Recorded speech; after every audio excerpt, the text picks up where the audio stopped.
Currently, over a third of the food that's produced globally is wasted every year. But we're here to explore some delicious recipes to help us reduce our own food waste. We're lucky enough to be here at the Skip Garden Kitchen, a London-based charity which aims to give young people cooking and growing skills and teaches them about sustainability. We're going to be making a traditional Jewish recipe called potato latkes, and it's a good way to use up potatoes, and we're going to put an interesting little twist on it because we're going to use some broccoli as well. We are going to grate the potatoes, mix them with some chopped onion and some chopped broccoli. We're going to fry them into little potato cakes, and these are almost identical to hash browns. But before we get started, we're going to take a trip to Borough Market to see where some of this lovely produce came from. I'm here at Ted's Veg in Borough Market to buy broccoli. This stuff looks amazing, but it is one of the most wasted vegetables in Europe, and there's really no need, because if it's looking a little tired on top, you can chop off the bottom, put it in a glass of water in the fridge, and it'll last a few more days. For the latkes, white onions are perfect. If I had red onions or shallots at home, I'm pretty sure I could use them too. People have lots of different opinions on which potato is best. For the purposes of this, we're just going to use the potatoes we have, because that's really the point of this. Any potato will work. They'll have slightly different results, but they'll all be quite delicious. And I've selected this potato because he's definitely on his last legs and needs to be eaten. If I just cut off this dodgy bit that I don't want, it's going to be completely perfect underneath. We're just going to leave the skin on. I think it's going to still be delicious. It may not be as traditional, but we'll waste a lot less of the potato. We need to grate it so we can reform it into a sort of patty shape. You can see that the water's going a little bit cloudy, so we've reduced some of the starch in the potato here. Now I'm going to drain them, and then I'm going to squeeze them out in a cloth so that I'm really sure that I've got no more water left. Our special twist on this recipe is going to be adding some broccoli. Everybody knows what to do with this bit. This bit doesn't tend to be a problem. This is the bit that everybody ends up, or so many people end up throwing away, and this is the bit we're going to use. I'm just going to carefully slice off the skin. I want to take as little of the flesh with me as possible.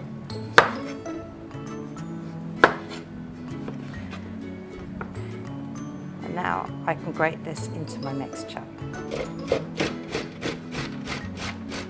Onions need to be kept in a cool, dark place, but they last for a terribly long time if they're a bit squishy on the outside. If you peel down a few layers, they're good to go underneath. I'm going to finely dice this onion for the latkes. First of all, I'm going to chop it in half. It's always good to have a flat surface. I'm going to take the end off because I don't want that bit. I'm going to make little slices all the way down from the root to the tip. And a sharp knife's good for this, although I don't seem to have selected one. Now I'm going to go across. Okay, so I'm going to transfer these to a brand new clean cloth.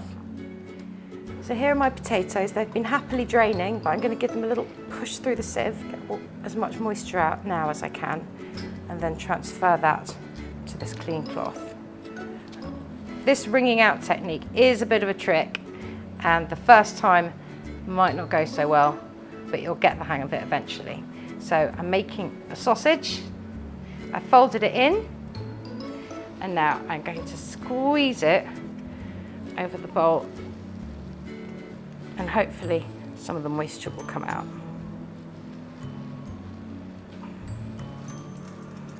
There we go. I'm going to bind this mixture of onions and broccoli and potatoes with one egg. In it goes. A little bit of salt. I'm going to mix this all in together.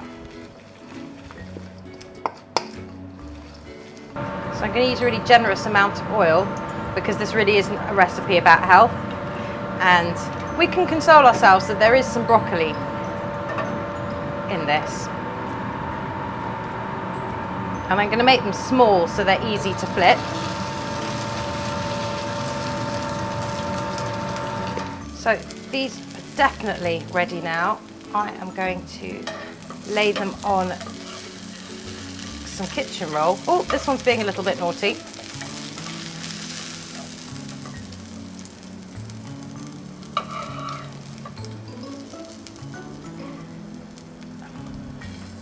we don't need all this grease, so we can give them a little bit of a block. And as they cool down, they'll crisp up slightly more. I'm going to give them a little try. Dig in there with a fork.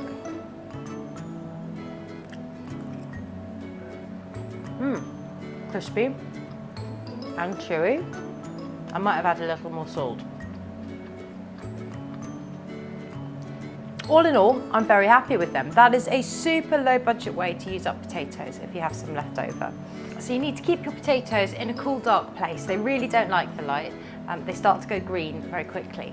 And the beauty of this recipe is that you can do it with leftover roast potatoes or cooked boiled potatoes. You don't need to wring them out if they've already been cooked, but you can operate exactly the same way. It might surprise people to know that it takes 287 litres of water to produce just 1 kilo of potatoes, and hundreds of thousands or even millions of kilos of potatoes get wasted every year. But now you don't need to waste any potatoes because you know what to do with them. For more information on what causes food waste and what you can do about it, be sure to check out the EFFECTeu website. You can follow EFFECTeu on Facebook and Twitter, and you can check out more videos in this series with useful recipes that are affordable and super easy.